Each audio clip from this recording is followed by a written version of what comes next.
नमस्कार प्यारे बच्चों। और कैसे हैं आप लोग।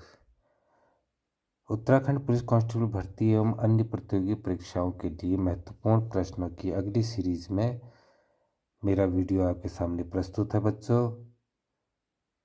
तो हम आज शुरुआत करते हैं अपने नई वीडियो की।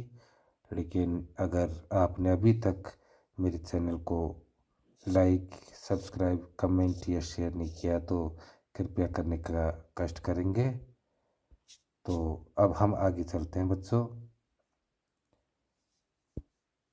पहला प्रश्न है, उत्तराखंड के किस क्षेत्र या स्थान को मनुष्यों के आदि पूर्वज मनु का निवास स्थान बताया गया है।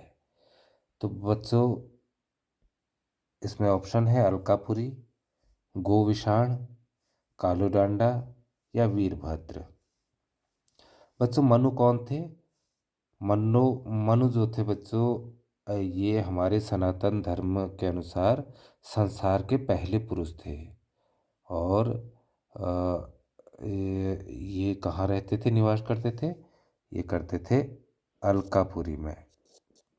कहाँ करते थे, अलकापुरी में।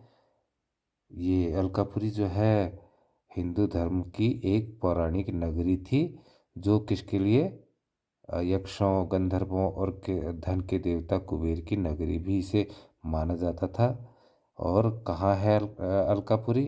यह है हिमालय में कैलाश पर्वत के पास अलकनंदा नदी के किनारे स्थित है बच्चों। तो इसका सही विकल्प हो गया अलकापुरी। चलते हैं अपने दूसरे प्रश्न में। दूसरा प्रश्न है बच्चों, गढ़वाल क्षेत्र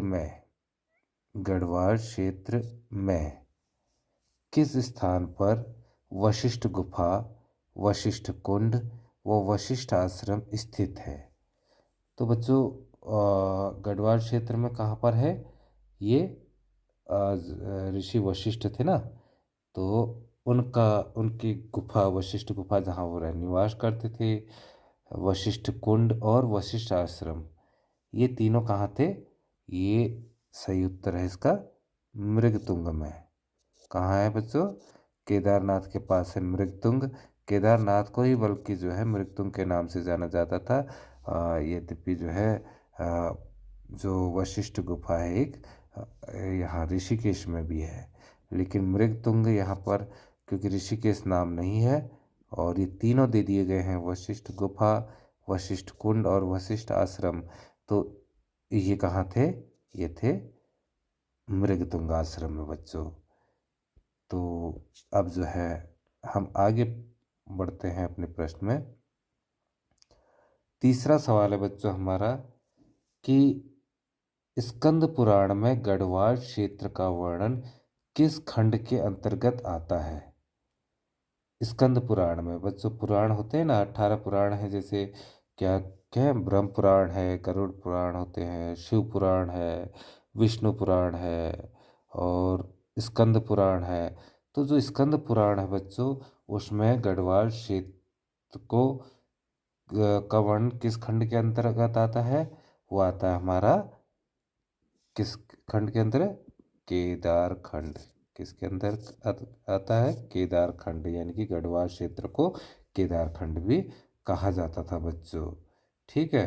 और अगर अगर ये कुमाऊं की बात आती तो कुमाऊं को कौन सा कहा जाता, मानस खंड। इसको कुमाऊं क्षेत्र को कहा जाता है ये। ठीक है, ये ध्यान रखना बच्चों, कभी आ सकता है कि मानस खंड किसे कहा जाता था या कुमाऊं क्षेत्र को क्या कहा जाता था। तो मानस खंड और गढ़वाल क्षेत्र को केदार खंड, गढ़वाल क्षेत्र को केदार खंड बच्चों। तो ये हमारा प्रश्न ये भी हो गया। अब हम पहुंचते हैं अपने अगले प्रश्न में। अगला प्रश्न है बच्चों, कालिदास ने अभिज्ञान शाकुंतलम की रचना पौड़ी स्थित कण्वाश्रम में की थी। यह किस नदी के तट पर स्थित है। ठीक है बच्चों, दो चीजें हैं। एक तो है कि अभिज्ञान शाकुंतलम, ये अभिज्ञान शाकुंतलम क्या था बच्चों, ये महाकवि कालिदास ने जो है दास द्वारा रचित क्या था, एक बहुत प्रख्यात या विख्यात नाटक था जिसके अनेकों संस्करण निकाले गए हैं अलग अलग भाषाओं में, और जिसमें एक राजा दुष्यंत और शकुंतला जो है इसमें मुख्य पात्र थे। तो ये इन्हें महर्षि कालिदास ने या महाकवि कालिदास ने लिखी थी। कहाँ लिखी थी? कण्व आश्रम में। कहाँ? कण्व आश्रम में। तो कण्व आश्रम, यह कण्व आश्रम जो है किस नदी, कौन से नदी के तट पर स्थित है? मालिनी नदी के तट पर स्थित है बच्चों। कहाँ है? मालिनी नदी के तट पर। मालिनी नदी कहाँ है? मालिनी नदी गंगा नदी की एक सहायक नदी है बच्चों। ठीक है। तो कभी कभी सवाल ये भी आ जाता है कि कण्वाश्रम किस नदी के तट पर स्थित है, तो वहाँ पर भी आ जाएगा हमारा कौन सा? मालिनी नदी के तट पर स्थित है। तो अगले प्रश्न में पहुंच चलते हैं बच्चों। 5वां प्रश्न है हमारा, उत्तराखंड के लिए उत्तर कुरु शब्द का प्रयोग किस ब्राह्मण ग्रंथ में किया गया है? ठीक है। तो बच्चों उत्तर कुरु शब्द का वर्णन जो है ब्राह्मण ग्रंथ में किया गया है। ये गोपद ब्राह्मण है, पंचविश ब्राह्मण है, ऐत्रेय ब्राह्मण है, कौशिकी ब्राह्मण है। तो इसमें ऐत्रेय ब्राह्मण सही विकल्प है हमारा बच्चों। ठीक है। तो उत्तर कुरु शब्द का प्रयोग किया है ऐत्रेय ब्राह्मण में, किसके लिए? उत्तराखंड राज्य को उत्तर कुरु शब्द के नाम से संबोधित किया गया है। अगले प्रश्न में चलते हैं बच्चों। अगला प्रश्न है कि राजा रुद्रचंद द्वारा रामशिला मंदिर की स्थापना कब कराई गई? ठीक है बच्चों, राजा रुद्रचंद्र द्वारा रामशिला मंदिर की स्थापना कब कराई गई? तो बच्चों जब उत्तराखंड में जो था चंद वंश के राजाओं का शासन था, आप लोग जानते हो कि चंद राजाओं का शासन था। तो अल्मोड़ा में जो है राजा रुद्रचंद द्वारा यहाँ रामशिला मंदिर की स्थापना की गई थी। ठीक है। अगर प्रश्न आता है रामशिला मंदिर की स्थापना किसने की, तो राजा रुद्रचंद ने की। ठीक है। और कब कराई आया है, तो कब कराई थी ये? 1588 में बच्चों। सही विकल्प है 1588 में। अगले प्रश्न में चलते हैं बच्चों। अगला प्रश्न है, चंद शासन काल में अल्मोड़ा को किस नाम से पुकारा जाता था? बच्चों चंद शासन काल में अल्मोड़ा को आलमपुर या फिर राजपुर, दो नामों से जाना जाता था। तो यहाँ पर राजपुर है, तो ये हमारा सही विकल्प है। क्या है? राजपुर। अगला सवाल हमारा है बच्चों 8वां, कि मलारी गांव में वर्ष 2002 में किस विश्वविद्यालय के शोधकर्ताओं द्वारा प्रागैतिहासिक कालीन साक्ष्य यानी कि मिट्टी के बर्तन, नर कंकाल, जानवरों के अंग आदि खोजे गए हैं? ठीक है बच्चों। तो हम यहाँ पर बात कर रहे थे।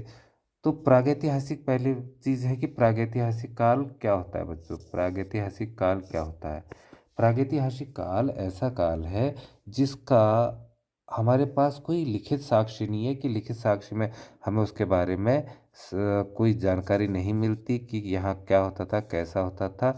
यह केवल हमारे जो पुरातत्व विधि हैं उनके सर्वेक्षणों से, उनकी खोजों से और अनुसंधान से ही हमें प्रागैतिहासिक काल की जानकारी मिल पाती है। जैसे कि मिट्टी के बर्तन थे, ठीक है, नर कंकाल थे, जानवरों के अंग थे, लेकिन कोई लिपिबद्ध चीज नहीं थी। ठीक है बच्चों। और अगर बात यहीं पर आती है आद्य ऐतिहासिक काल की, किसकी आती है? प्रागैतिहासिक काल की बात जगह आद्य ऐतिहासिक काल की बात होती है, तो वहाँ पर भी चीज सेम है बच्चों। केवल यहाँ पर लिपि तो आ गई है। यहाँ पर वहाँ उस समय के लोग कुछ न कुछ लिपि में लिखते थे, लेकिन उसको हम लोग या पुरातत्वविद अभी तक उस लिपि से जानकारी प्राप्त नहीं कर पाए हैं, तो उसे आद्य ऐतिहासिक काल कहते हैं बच्चों। ठीक है। तो अब यहाँ पर कह रहा कि प्रागैतिहासिककालीन में जो है खोजे गए हैं मलारी गांव से 2002 में किस विश्वविद्यालय? तो ये खोजे गए थे बच्चों गढ़वाल विश्वविद्यालय द्वारा। किससे? गढ़वाल विश्वविद्यालय इज द राइट आंसर। ठीक है। तो अब हम अपने नेक्स्ट क्वेश्चन में बच्चे पहुंचते हैं। 9वां क्वेश्चन है कि निम्न में से किसे गढ़वाल क्षेत्र का प्रवेश द्वार कहा जाता है? तो ये तो थोड़ा बार बार पूछा जाने वाला प्रश्न है बच्चों, कि गढ़वाल क्षेत्र का प्रवेश द्वार किसे कहा जाता है। तो किसे कहा जाता है बच्चों, ये कहा जाता है कोट द्वार को। किसे, कोट द्वार को। अगर यहीं पर अगर कुमाऊं होता तो कुमाऊं का प्रवेश द्वार किसे कहा जाता बच्चों, कुमाऊं का प्रवेश द्वार अगर पूछा जाए तो वो कहा जाता है किसको, काठगोदाम को, काठ गोदाम, इसको कुमाऊं का प्रवेश द्वार कहा जाता है। ठीक है बच्चों, गढ़वाल का कोट द्वार और कुमाऊं का काठ गोदाम। तो ये हमारा प्रश्न कंप्लीट हो गया। 10वां प्रश्न में चलते हैं बच्चों। 10वां प्रश्न हमारा है, गढ़वाल क्षेत्र के देवप्रयाग में किस स्थान पर सीता जी पृथ्वी में समाई थी। ठीक है बच्चों, गढ़वाल क्षेत्र के देवप्रयाग में किस स्थान पर सीता जी पृथ्वी में समाई थी। तो ये है इसका उत्तर बच्चों, सितोनस्यू पट्टी। सही उत्तर क्या है, सितोनस्यू पट्टी।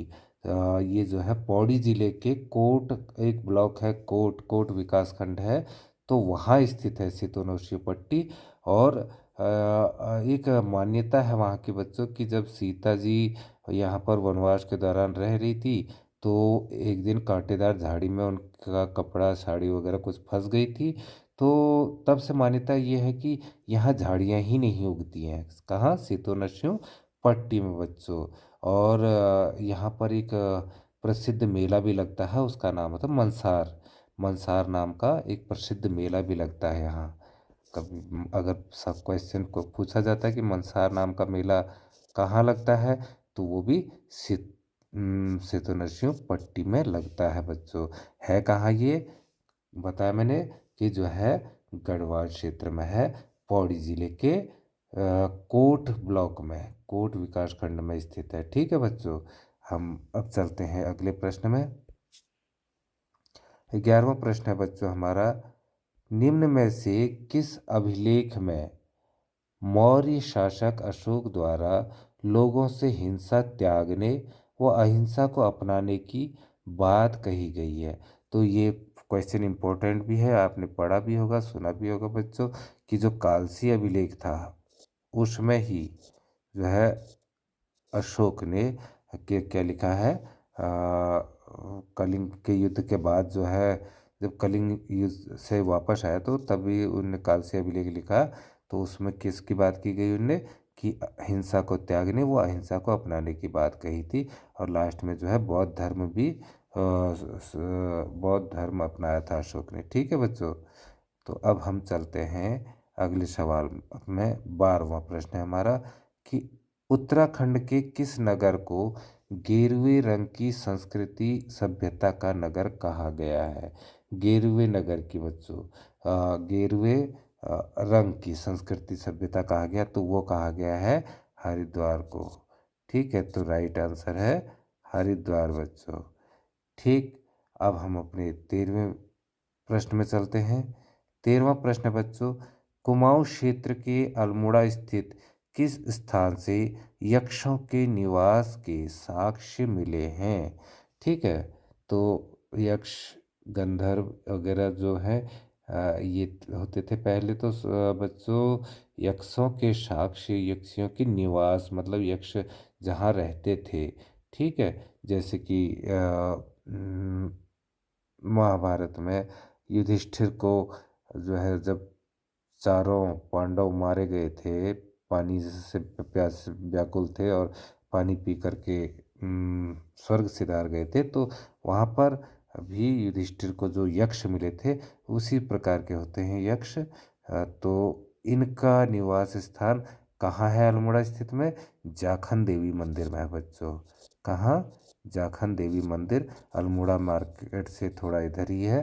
तो यहाँ 2-3 स्कूल भी है बच्चों। यहाँ पर पुलिस भी लगाई जाती है, क्योंकि ये जो है यक्षों का निवास स्थान है, कुछ ऐसी मान्यता है।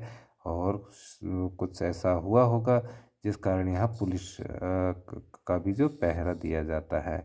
ठीक है बच्चों, तो ये हमारा प्रश्न हो गया 13वां। अब हम चलते हैं अपने 14वें प्रश्न में। 14वां प्रश्न है बच्चों कि वर्तमान कुमाऊं क्षेत्र का नाम विष्णु के किस अवतार पर माना जाता है। तो बच्चों क्या है कि भगवान विष्णु के जो है मुख्य रूप से तो 10 अवतार हैं, वैसे 24 अवतार थे। तो 10 अवतार अनेकों अवतार उनने लिए थे, क्या नाम कहते हैं, उन अवतारों में जैसे ये वामन अवतार है, नरसिंह अवतार है, वाराह अवतार है, कुर्मा अवतार है।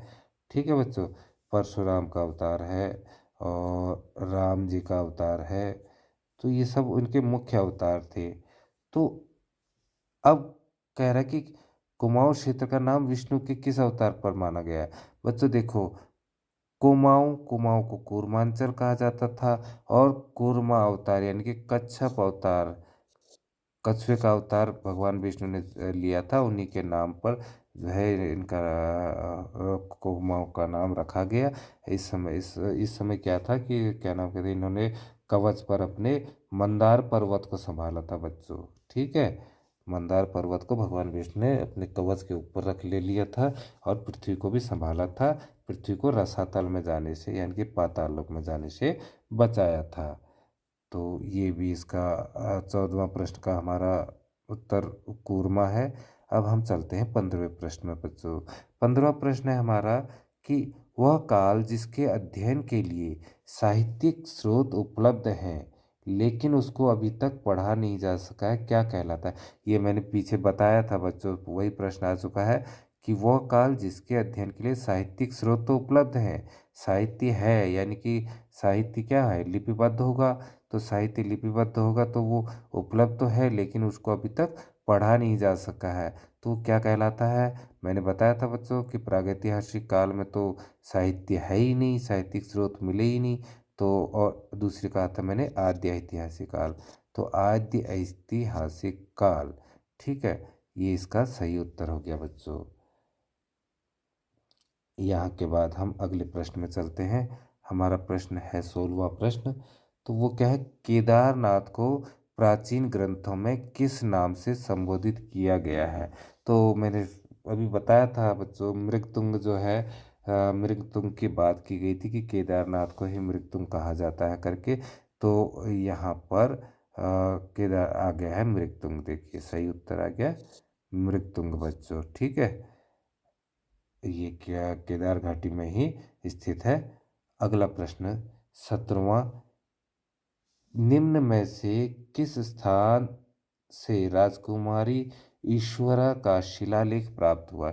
शिलालेख क्या होता है बच्चों, शिला माने पत्थर, पत्थर पर लिखा हुआ लेख, पत्थर पर लिखा लेख।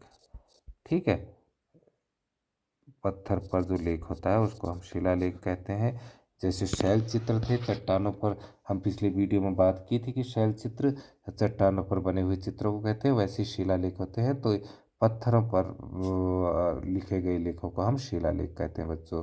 तो राजकुमारी ईश्वरा जो थी उसका शिलालेख प्राप्त हुआ है, जिसके अनुसार क्या है, यमुना उपत्यका में यादवों का राज्य था।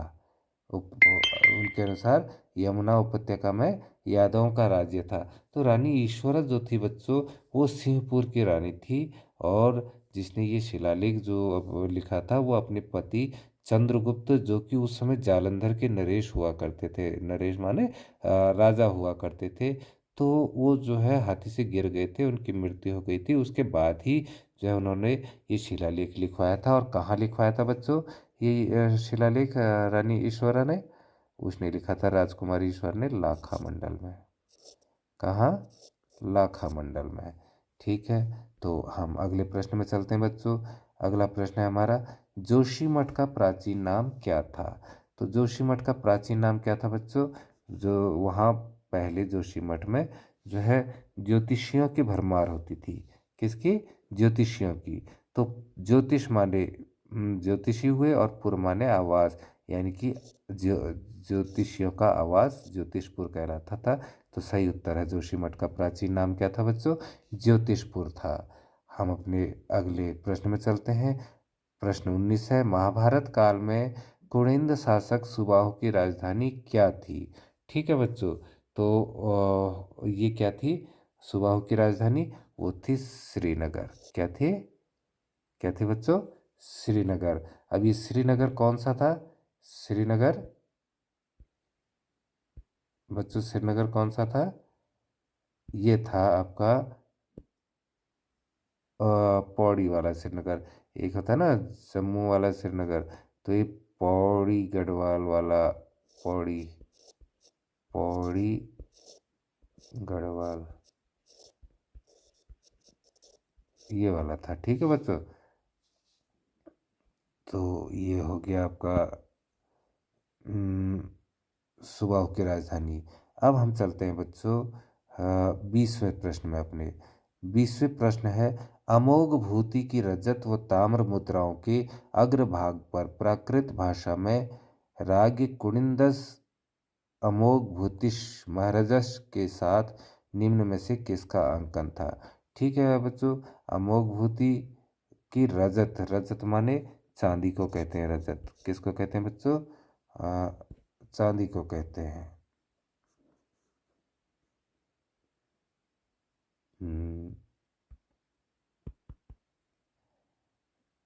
रजत जो है वो कहते हैं चांदी को बच्चों। ठीक है। तो और ताम्र, ताम्र तांबे को कहते हैं, आप जानते ही हो। तो इनकी जो मुद्राएं थी, ये तो मुद्रा का अग्रभाग यानी कि आगे के भाग पर प्राकृत भाषा में लिखा हुआ था बच्चों कि राग कुनिंदस अमोघ भूतिश महाराजस के साथ। ठीक है, अमोघ भूति जो महाराज है, तो ये संस्कृत का यह श्लोक संस्कृत में लिखा गया वाक्य है। तो इसमें किसका अंकन था? इसमें था देवी तथा मृग का। सही उत्तर क्या है हमारा बच्चों? वह है देवी तथा मृग।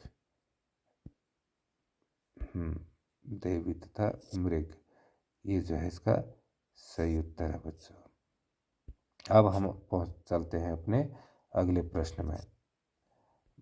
अगला प्रश्न है बच्चों कि महाभारत काल में कुनिंद नरेश किस नाम से जाने जाते थे?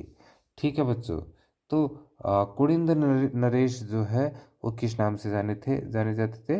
द्विज श्रेष्ठ। किस नाम से? द्विज श्रेष्ठ। द्विज का अर्थ होता है बच्चों, क्या होता है? दो बार जन्म लेने वाला, दो बार जन्म लेने वाला। और द्विश्रेष्ठ यानी कि उनमें भी श्रेष्ठ, दो बार जन्म लेने वालों में भी श्रेष्ठ, दो बार जन्म लेने वाला, तो उसको द्विज कहते हैं। तो इनको कुनिंद नरेश को क्या कहा जाता था? द्विश्रेष्ठ कहा जाता था बच्चों। तो हमारा ये सवाल भी प्रश्न खत्म। हम चलते हैं 22वें प्रश्न में। 22वें प्रश्न में है बच्चों प्रसिद्ध प्रसिद्ध भूगोलविद टॉलमी ने दूसरी शताब्दी ईस्वी व्यास गंगा व यमुना के ऊपरी क्षेत्र में किस जाति के वास का उल्लेख किया है? तो ये प्रसिद्ध भूगोलविद हैं बच्चों टॉलमी जी। तो इन्होंने व्यास गंगा व यमुना, ठीक, इन नदी के ऊपरी क्षेत्र में किस जाति के वास का उल्लेख किया है? तो ये भी किया था हमारा कुनिंद। ये सही उत्तर हो गया कुनिंद बच्चों। ठीक है, कुनिंद जाति का किया था। अब हम 23वें प्रश्न में चलते हैं। हमने कुनिंद वंश का सबसे शक्तिशाली शासक कौन था बच्चों?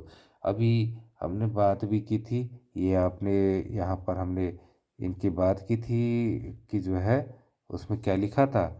राज्ञ कुनिंदस अमोघ भूतिश महाराजस।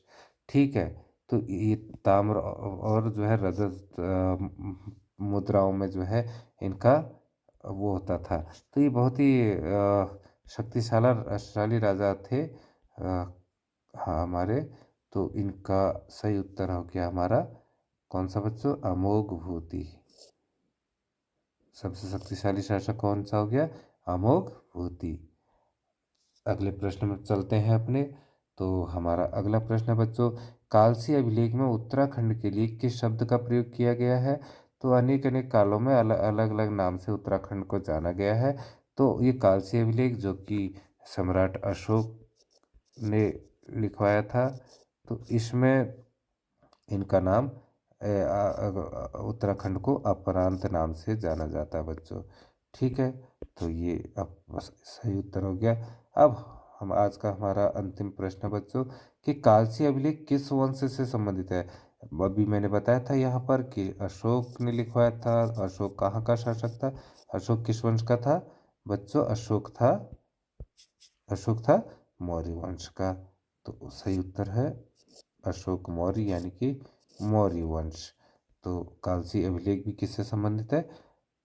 मौर्य वंश से संबंधित है। तो इसके साथ ही हमारा आज का वीडियो समाप्त होता है बच्चों। और अगर वीडियो आपको अच्छा लगा तो प्लीज़, मैंने ऊपर लिखा भी है, कृपया लाइक कर दें, सब्सक्राइब करें, कमेंट करें और शेयर करें। तो आज का वीडियो यहीं पर समाप्त करते हैं बच्चों। आपका दिन मंगलमय हो। धन्यवाद। Bye bye.